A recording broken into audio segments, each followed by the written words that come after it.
Hello बच्चों, मैं निशांत मेहता स्वागत करता हूं आपका एसएस कोचिंग क्लासेस पर। उम्मीद करता हूं आप लोग सब स्वस्थ होंगे, मस्त होंगे और अपने एग्ज़ाम की तैयारी बड़ी ही मेहनत और लगन के साथ कर रहे होंगे। जैसा कि बेटा आपने थंबनेल देखा होगा, आज हम क्लास 10th मैथमेटिक्स के अंतर्गत चैप्टर 7.1 के बचे हुए प्रश्न करने जा रहे हैं। ये चारों प्रश्न जो आज हम करने वाले हैं बहुत ही इम्पोर्टेंट प्रश्न हैं, बोर्ड एग्ज़ाम में पूछे हुए प्रश्न हैं। ठीक है, तो इन्हें बड़े ध्यान से सीखिएगा। चलिए आगे बढ़ते हैं।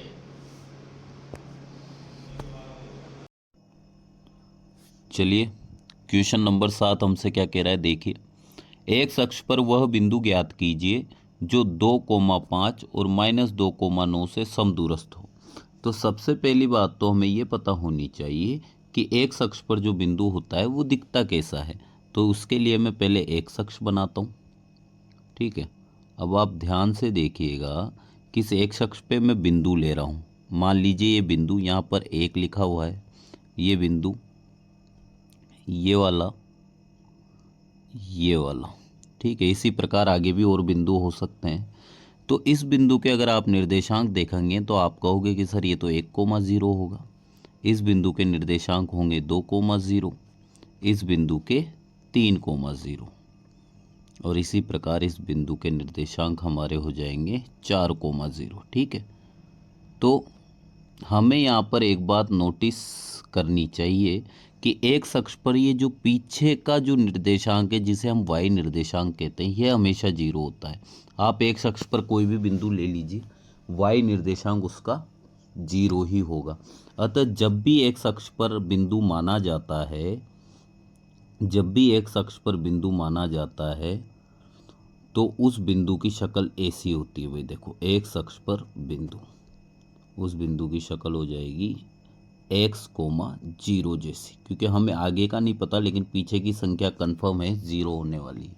ठीक है, तो पहली बात तो हमें ये पता होनी चाहिए। दूसरी बात हमें क्या पता होनी चाहिए, तो दूसरी बात हमें समदूरस्थ का अर्थ पता होना चाहिए कि समदूरस्थ का अर्थ क्या होता है। समदूरस्थ का अर्थ होता है सम धन दूरस्थ, यानी सम का मतलब समान, दूरस्थ का मतलब दूर। यानी हमें एक अक्ष पर एक ऐसा बिंदु बताना है जो इस बिंदु से और इस बिंदु से, दोनों बिंदुओं से समान दूरी पर हो। देखिए, हम मान लेते हैं कि ये हमारा एक्स अक्ष है। ठीक है, ये हमारा एक्स अक्ष है। ठीक है, और एक्स अक्ष पर ऐसा कोई बिंदु है जिसे मैं नाम देता हूँ P, और इसके निर्देशांक हमें x,0 जैसे मान लेने चाहिए। उम्मीद करता हूँ ये बात आपको समझ आ गई। इस बिंदु P से ये जो दोनों बिंदु है 2,5 और -2,9, ठीक है, ये बराबर दूरी पर है। तो मैं 2,5 और -2,9 बनाता हूँ भाई। ये 2,5 यहाँ मान लेता हूँ, 2,5 और -2,9 में कहीं यहाँ कहीं मान लेता हूँ, ऊपर थोड़ा -2,9। ठीक है, एक सेकंड, -2,9। ठीक है, इसे मैं नाम देता हूँ बिंदु ए, इसे मैं नाम देता हूँ बिंदु बी। तो ये जो दूरी है, ये जो दोनों दूरियां हैं, ये बराबर है, ऐसा हमसे कहा गया है। यानी पी ए और पी बी बराबर है। ठीक है, तो अब हमें क्वेश्चन का अर्थ समझ आ गया। तो देखो करना कैसे है, इसे करना कैसे है, मैं पहले इसे छोटा कर देता हूँ भाई डायग्राम को। अब हम करते हैं। वो हमसे कह रहा है कि एक अक्ष पर वो बिंदु ज्ञात कीजिए। मान लेते हो बिंदु P है और ऐसा बिंदु है कि इन दोनों बिंदुओं से उसकी दूरी बराबर है, अर्थात दूरी PA बराबर है दूरी PB के। ठीक है, अब हमें दूरी सूत्र पता है तो हम लिख सकते हैं। दूरी PA की जगह क्या लिखना चाहिए मुझे, तो देखिए PA की जगह में लिखना चाहिए, ये रहा P और ये रहा A। ठीक है, दोनों बिंदु। तो सूत्र होता है x2 - x1, या x2 की जगह x है, x1 की जगह 2 है। तो देखो सूत्र होता है x2 - x1, x2 की जगह मैं मान लेता हूँ x और x1 की जगह मैं मान लेता हूँ 2, x - 2 का होल स्क्वायर, प्लस y2 की जगह मैं मान लेता हूँ यहाँ पर 0, इसे मान लेते हैं y1, तो 0 - 5 का होल स्क्वायर। ये तो दूरी हो गई हमारी कौन सी, पी ए। अब चलिए बराबर करके हम पी बी की दूरी लिखते हैं। पी और बी के बीच की दूरी कैसे लिखोगे, वही सूत्र सेम रहेगा, √x2 - x1। x2 में x को मान रहा हूँ, पी और बी पर ध्यान देंगे, पी पर और बी पर। x -2 करोगे तो प्लस का 2 हो जाएगा whole square, plus y - y, यहाँ y 0 है और y2 9 है, तो 0 - 9 का होल स्क्वायर। उम्मीद करता हूँ आपको ये बात समझ में आ गई होगी। चलिए अब आगे चलते हैं, इसे सोल्व करते हैं। मैं दोनों तरफों में रूट नज़र आ रहा है, तो सोल्व करने के लिए हमें रूट को हटाना होगा भाई। तो दोनों पक्षों का हम कर देते हैं क्या, वर्ग कर देते हैं। दोनों पक्षों का वर्ग करने पर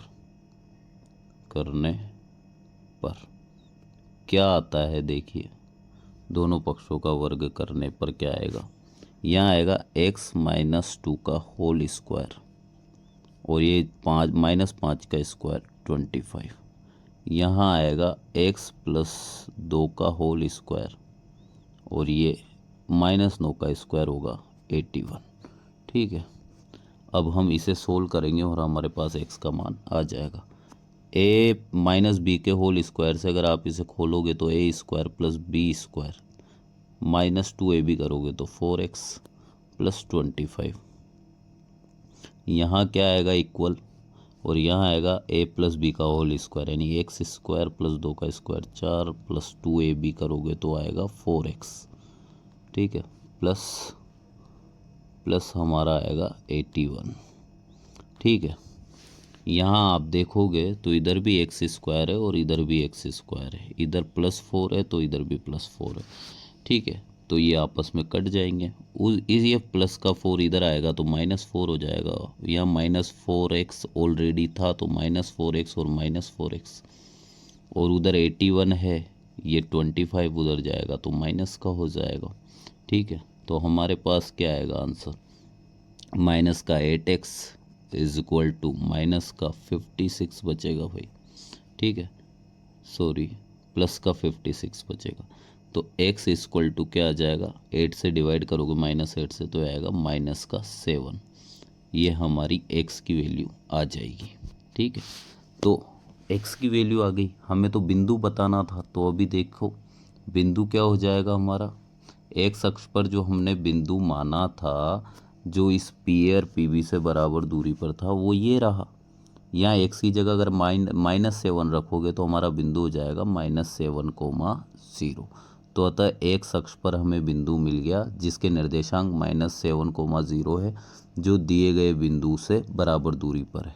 यही हमारा आंसर हो जाएगा भाई। ठीक है, चलिए अब हम 8वां क्वेश्चन करते हैं। 8वां क्वेश्चन हमसे कह रहा है y का वह मान ज्ञात कीजिए जिसके लिए बिंदु P और Q के बीच की दूरी 10 मात्रक हो। हम जानते हैं दो बिंदु हमें दिए गए हैं, देखो एक तो हमें दिया गया है P और एक बिंदु हमें दिया गया है Q। ये P और ये Q। P बिंदु जो है हमारा 2,3 है, Q बिंदु हमारा 10,y है, 10,y है। हमें इन दोनों बिंदुओं के बीच की दूरी दी गई है 10 मात्रक। ठीक है, और हमसे पूछा गया है कि इन दोनों के बीच की दूरी अगर 10 मात्रक है तो y का मान ज्ञात कीजिए। इस y की वैल्यू हमें फाइंड करनी है भाई। ठीक है, ये बात आपको समझ आ गई होगी। तो चलिए हम फाइंड करते हैं। सबसे पहले हमें दूरी सूत्र काम आएगा। दूरी सूत्र क्या होता है, दूरी PQ जो कि हमें 10 मात्रक दे रखी है, बराबर दे रखी है 10। अब दूरी का सूत्र क्या हो, दूरी का सूत्र बताइए भाई, दूरी का सूत्र क्या होगा। तो दूरी का सूत्र होगा √x2 - x1 का whole square plus y2 - y1 का होल स्क्वायर इक्वल हमें दे रखा है 10। ठीक है, यहाँ पर x2 क्या है, यहाँ पर x2 क्या होगा भाई, यहाँ हमारा x2 को क्या होगा बताइए, ये हमारा होगा x1, ये हमारा होगा x2, इसी प्रकार ये हमारा होगा y2 और ये हमारा हो जाएगा y1। ठीक है, तो हम चलिए मान रखते हैं x2 हमारा कितना है, तो 10 है सर, तो 10 माइनस x1 हमारा 2 है, तो 2 का स्क्वायर, प्लस y2 हमारा कितना है, y2 हमारा y है, माइनस y1 हमारा 3 है का whole square is equal to 10। अब अगर हमें इसे सरल करना है तो हमें ये रूट हटाना पड़ेगा भाई, और रूट हटाने का एक ही तरीका है कि दोनों पक्षों का आप क्या कर दीजिए, वर्ग कर दीजिए। तो यहाँ मैं लाइन लिखता हूँ, वर्ग करने पर, ठीक है, तो वर्ग करने पर देखते हैं हमें क्या प्राप्त होता है। वर्ग करने पर हमारे पास यहाँ पर आए रूट हट जाएगा, यहाँ 10 माइनस 2 की जगह बचेगा 8 का स्क्वायर, प्लस y माइनस 3 का होल स्क्वायर, y माइनस 3 का होल स्क्वायर इक्वल टू ये आ जाएगा हमारा 10 का स्क्वायर 100। ठीक है, आगे चलते हैं, ये हमारा होगा 64, ये हमारा होगा y square plus B square यानी 3 का स्क्वायर 9 माइनस 2ab यानी कि 6y इक्वल टू 100। ठीक है, अब हम क्या करेंगे, 64 को उधर ले जाएंगे या फिर उसे इधर लेके आ जाएंगे, ये द्विघात समीकरण बनेगी हमारी, Y square minus 6y as it is रहेगा, और यहाँ पर 64 और 9 को अगर हम ऐड करते हैं तो ये प्लस का 73 होता है, और उधर है इक्वल 100। अब 100 को आप इधर लेके आ जाओ लेफ्ट हैंड साइड पे, तो यहाँ पे हमारा पास आएगा y माइनस 6y और ये आएगा माइनस का 27 इक्वल 0। अब ये वापस द्विघात समीकरण आ गई जो हमने चौथे चैप्टर में पढ़ी थी। हमें क्या करना होता है इसे सरल करने के लिए, तो पहले पद को और तीसरे पद को हमें मल्टीप्लाई करना होता है, जो कि आएगा हमारा माइनस का 27y स्क्वायर। फिर हमें इस 27 के अभाज्य गुणनखंड करने होते हैं, जो कि हमारे पास आते हैं 3 गुणा 3 गुणा 3। इनकी सहायता से हमें ये -6 लाना होता है मध्य पद। तो मैं इन पहले दो को मल्टीप्लाई कर रहा हूँ जो कि 9 है, और ये लास्ट का 3। क्या 9 और 3 की मदद से हम -6 ला सकते हैं? तो आप कहोगे सर बिल्कुल लाया जा सकता है। -9y और +3y मल्टीप्लाई करोगे तो 27 आ जाएगा माइनस का, और जोड़ेंगे तो -6 आ जाएगा। ठीक है, तो हमें हमारे गुणनखंड मिल गए हैं भाई। क्या मिलेंगे गुणनखंड बताइए? तो चलिए लिखते हैं, वाई स्क्वायर माइनस का 9y और प्लस का 3y -27 इक्वल 0। तो हम क्या करेंगे भाई, पहले दो पदों में आप देखोगे कि क्या कॉमन आ रहा है, तो y कॉमन आ रहा है, y -9 बचेगा।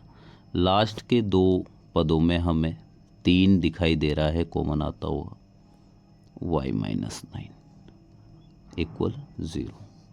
अब y -9 यहाँ भी है और यहाँ भी है, दोनों जगह से आप कॉमन ले लीजिए, तो हमारे पास बचेगा y + 3 इक्वल 0। y के दो मान यहाँ से हमें प्राप्त होंगे।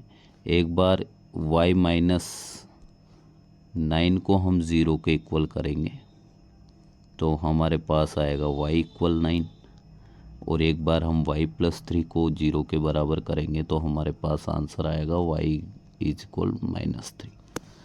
y इक्वल -3 आ गया। ठीक है, देखिए अब क्वेश्चन नंबर 9 हमसे कह रहा है, यदि q 0,1 है और वो बिंदुओं P से और R से समदूरस्थ है तो x का मान ज्ञात कीजिए। पहला क्वेश्चन तो ये है, साथ ही आपको दूरी QR और PR भी ज्ञात करनी है। ठीक है भाई, तो सबसे पहले तो उसने एक लाइन दी है हमें कि ये जो बिंदु Q है ये इन दोनों बिंदुओं से, P से भी और R से भी, इन दोनों बिंदुओं से बराबर दूरी पर है, यानी P की Q से दूरी और R की Q से दूरी बराबर है, यानी Q की P से और Q की R से दोनों की बराबर है। अर्थात उसने हमें दिया गया है कि ये जो दूरी है वो QP बराबर है क्यू आर के। किसके? Q R. इस क्यू की बिंदु पी से और आर से दूरी बराबर है, समदूरस्थ है यानी समान है। समझ आ गई? इसकी सहायता से हमें एक्स का मान ज्ञात करना है। तो चलिए दूरी सूत्र लगाते हैं। दूरी सूत्र हमारा क्या होता है?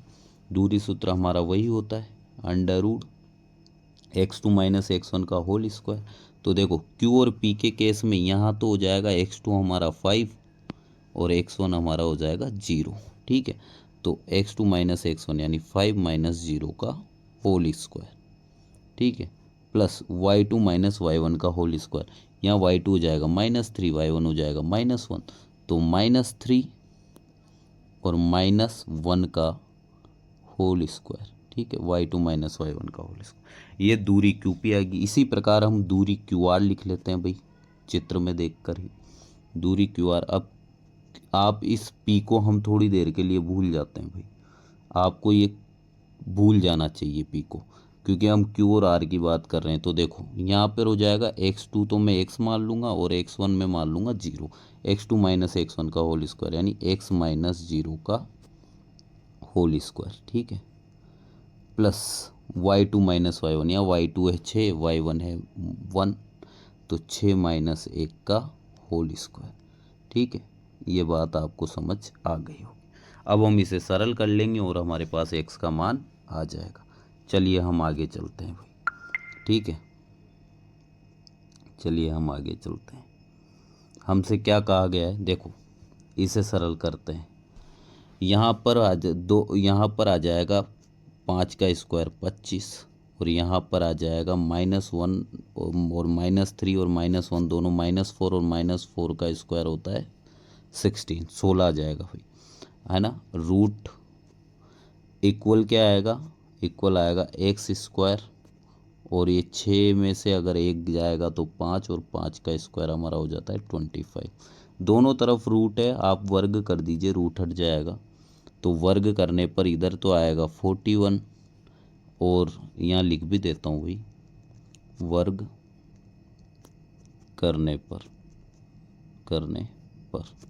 यहाँ आ जाएगा 41, और यहाँ आएगा एक्स स्क्वायर प्लस 25 उधर जाएगा तो एक्स स्क्वायर इक्वल आ जाएगा 41 माइनस 25 अर्थात 16।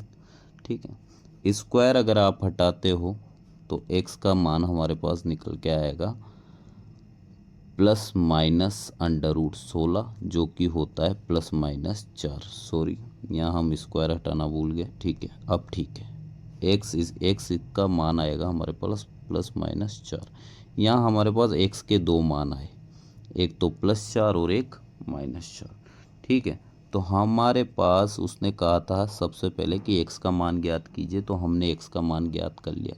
एक्स का मान +4 और -4 प्राप्त हुआ। ठीक है, ये हमारे एक्स का मान आ गया। अभी क्वेश्चन ख़त्म नहीं हुआ, वो हमसे कह रहा है कि क्यू और आर के बीच की दूरी निकालो और पी आर के बीच की दूरी निकालो। ठीक है, तो हम क्यू और आर के बीच की दूरी निकालते हैं। तो चलिए, यहाँ पर दो केस होंगे। देखो, अगर एक्स, सबसे पहले एक्स के दो मान हैं, तो मैं केस फर्स्ट मान लेता हूँ कि जब एक्स का मान 4 हो, +4 हो, जब एक्स बराबर +4 हो तो क्या होगा?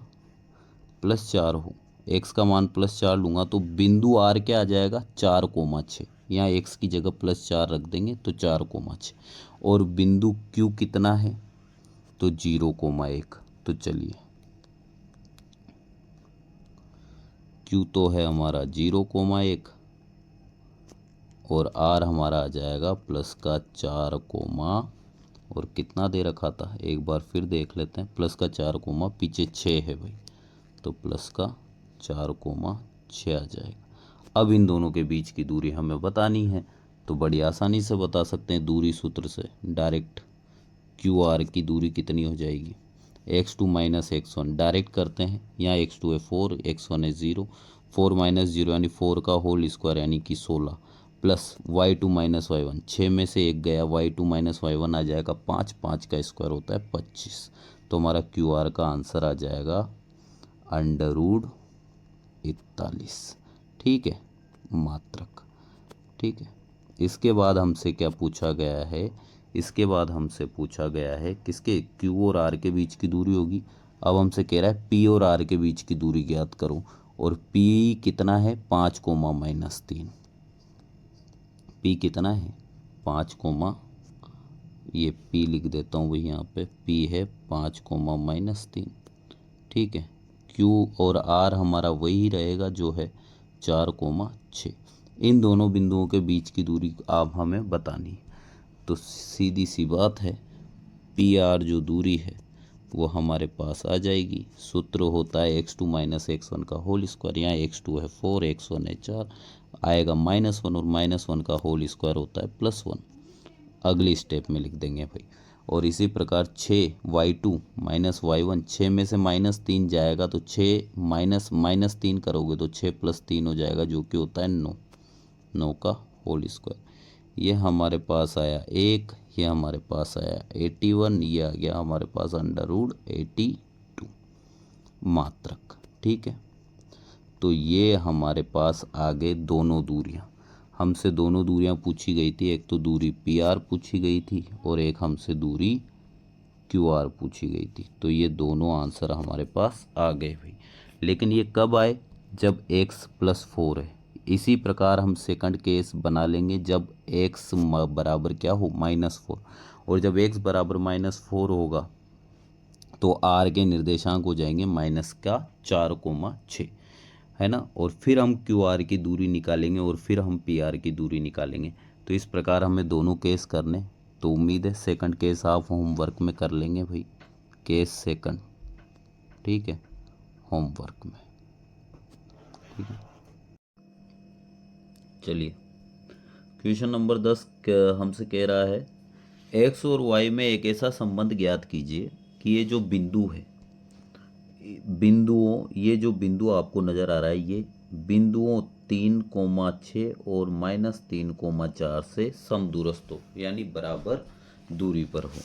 यानी वो हमसे कहना चाह रहा है, मैं आपको क्वेश्चन सिंगल लाइन में अगर समझाऊं तो इन दोनों बिंदुओं के बीच की दूरी, या फिर इन दोनों बिंदुओं के बीच की दूरी, ये दोनों दूरियां बराबर है।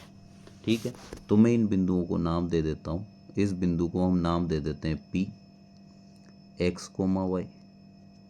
ठीक है, और इस बिंदु को नाम दे देते हैं हम A, 3,6, और इसको हम नाम दे देते हैं B, -3,4।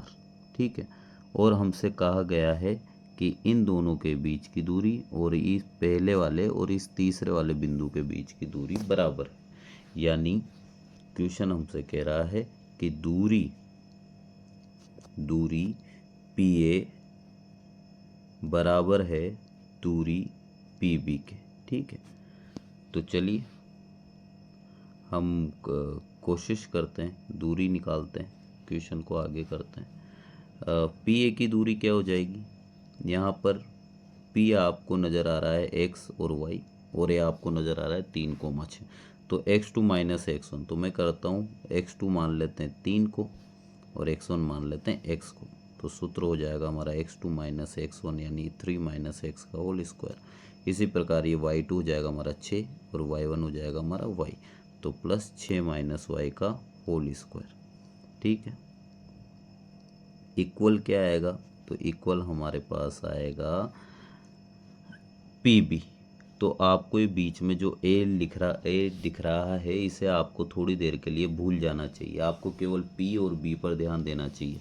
तो P और B की दूरी क्या हो जाएगी, तो ये हो जाएगी -3 और -x का whole square, x2 minus x1 का होल स्क्वायर। ठीक है, इसी प्रकार y2 हो जाएगा हमारा 4 और y1 हो जाएगा हमारा y, तो ये हो जाएगा 4 माइनस y का होल स्क्वायर। ठीक है, अब इसे हम सरल करेंगे और हमारा x और y में संबंध प्राप्त करेंगे। ठीक है, चलिए अब चलते हैं, हमसे क्या कह रहा है। दोनों पक्षों का आप वर्ग कर दीजिए, रूट हट जाएगा, क्या आएगा 3 माइनस x का होल स्क्वायर, ये आएगा हमारा 6 माइनस y का होल स्क्वायर। ठीक है, इक्वल आएगा -3 माइनस x का होल स्क्वायर। ठीक है, और यहाँ आएगा 4 माइनस y का होल स्क्वायर, ठीक है। और इसे हम करेंगे ए माइनस बी के होल स्क्वायर से, ए स्क्वायर यानी 9 प्लस बी स्क्वायर यानी एक्स का स्क्वायर माइनस 2ab करोगे तो आएगा 6x, ठीक है। प्लस अब हम इसकी बात करेंगे, इसे भी ए माइनस बी से खोलेंगे, ए स्क्वायर यानी कि 36 प्लस बी स्क्वायर यानी कि वाई स्क्वायर माइनस 2ab यानी कि 12y, ठीक है। यहाँ पर क्या आएगा, इक्वल करते हैं, इक्वल में मैं थोड़ा नीचे लिख देता हूँ, इसे खोलते हैं भाई, ये भी ए माइनस बी का होल स्क्वायर, ए माइनस बी का मतलब -3 का स्क्वायर हो जाएगा प्लस का 9 प्लस बी स्क्वायर हो जाएगा एक्स स्क्वायर माइनस 2ab करोगे अगर आप तो आएगा -2ab। यहाँ बिल्कुल ध्यान से करना पड़ेगा आपको, -2, ए की जगह -3 है भाई और बी की जगह हमारा x है, ठीक है। तो आप यहाँ देखोगे तो -2 और -3 मल्टीप्लाई होकर बन जाएगा प्लस का 6x। तो मैं यहाँ डायरेक्ट लिख देता हूँ, क्या बनेगा हमारा, प्लस का 6x बनेगा, ठीक है। और ये हो गया। अब हमारा ये लास्ट वाला क्या बनेगा, ए स्क्वायर यानी 16, 4 का स्क्वायर प्लस बी स्क्वायर यानी वाई स्क्वायर माइनस 2ab यानी कि माइनस का 8y, ठीक है। उम्मीद करता हूँ आप लोगों को ये बात समझ में आई होगी। यहाँ हम देख रहे हैं इधर भी 9 है और इधर भी 9 है, इधर एक्स स्क्वायर इधर भी एक्स स्क्वायर, ठीक है। इधर -6 है इधर +6x है तो ये नहीं काटेंगे हम, इधर वाई स्क्वायर और इधर भी वाई स्क्वायर तो ये भी हमारा कट जाएगा भाई। क्या बचेगा, चलो देखते हैं। इस y को इधर ले आओ और x वालों को इधर ले आओ, तो यहाँ -6x था, हम इधर का -6x भी लेफ्ट हैंड साइड पे ले चलते हैं तो हमारे पास हो जाएगा माइनस का 12x, ठीक है। यहाँ हमारे पास लेफ्ट हैंड साइड में माइनस का 12y है, -12y और इधर माइनस का 8y है राइट हैंड साइड पे, तो हम इसे लेफ्ट हैंड साइड पे ले आएंगे तो माइनस के 12 और ये हो जाएगा प्लस का 8 तो ये बचेगा माइनस का 4y, ठीक है। बराबर हमारे पास यहाँ पर 16 है, ठीक है, और हम उधर से 36 इधर लेकर आ जाएंगे तो 16 माइनस 36 यहाँ पर आएगा हमारे 12x माइनस 4y बराबर हमारे पास आएगा -20, ठीक है। अब यहाँ हम देखेंगे कि माइनस के साथ साथ हमें 4 भी कॉमन नज़र आ रहा है तो -4 हम कॉमन लेंगे तो यहाँ बचेगा 3x प्लस y बराबर -20 और माइनस से माइनस कटेगा और 4 से कटेगा 20 5 बार तो हमारा आंसर फाइनल जो होगा वो आएगा 3x प्लस y = 5। ये हमारा x और y में जो हमें संबंध चाहिए था वो हमें प्राप्त हो गया भाई, ठीक है। यही हमारा आंसर है भाई, ठीक है। उम्मीद करता हूँ आप लोगों को ये बात समझ आई होगी। को शेट ठोक दीजिए महाकाल का